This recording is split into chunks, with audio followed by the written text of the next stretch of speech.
যাক, এখন জেসমিনের ট্রিটমেন্ট নিয়ে কোনো চিন্তা করতে হবে না। আমি এইমাত্র জেসমিনকে ওষুধ দিয়ে এসেছি, উনি আগের থেকে অনেক ভালো আছেন। থ্যাঙ্কস আঙ্কেল, থ্যাঙ্কস আ লট। আপনি বসেন না, আমি বইপত্র সব কিছু গুছিয়ে রাখছি।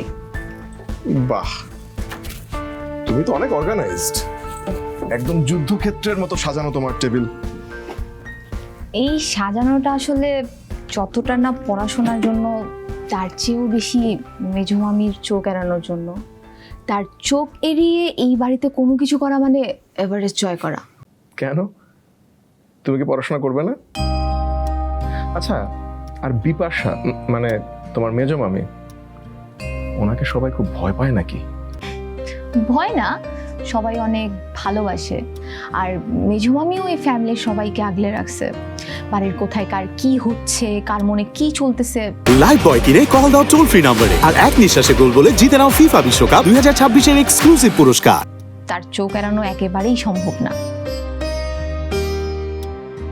আমি আসলে নিজে থেকেই পড়ে নিতে পারবো, আপনাকে পড়ানোর কষ্টটা করতে হবে না। কিন্তু আমি আসলে আপনার কাছ থেকে অন্য একটা হেল্প চাই। কি হেল্প? আমি ঠিক করছি মামামের জীবনের এই সময়টা তাকে অনেক হাসি খুশি রাখবো। তার যত কষ্ট অভিমান আছে সব ভুলাই দিতে। আর সবচেয়ে বড় কথা, এই পরিবারের সাথে মামামের যে দূরত্বটা তৈরি হয়েছে সেটা ঠিক আমি আগের মতো করে দিতে চাই। আমি একা চেষ্টা করছিলাম কিন্তু পারি নাই, এই জন্যই আপনার পরামর্শ চাই। কিন্তু কাজটা তো সহজ হবে না রাশা।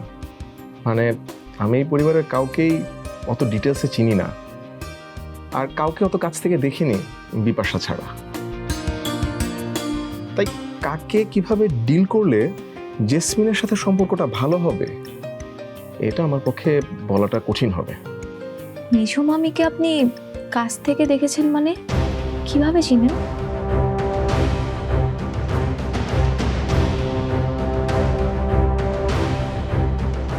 আমি জানতে চাইতেছি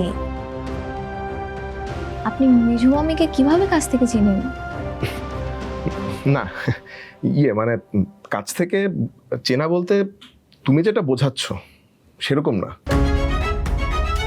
জেসমিন আর তোমার পর যদি কারোর সাথে আমার সহজভাবে একটু কথা হয়ে থাকে, সেটা বিপাশা। আর তার সাথে কথা বলে যেটা বুঝেছি, উনি অনেক আন্তরিক।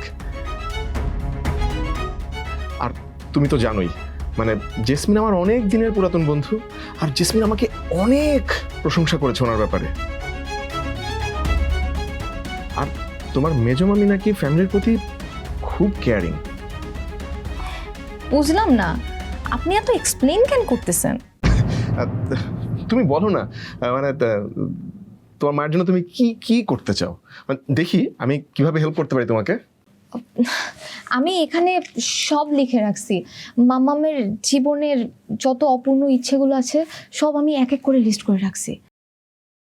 আমি জানি না আমি সব পূরণ করতে পারবো কিনা, তবে চেষ্টা করতে তো দোষ নাই, তাই না?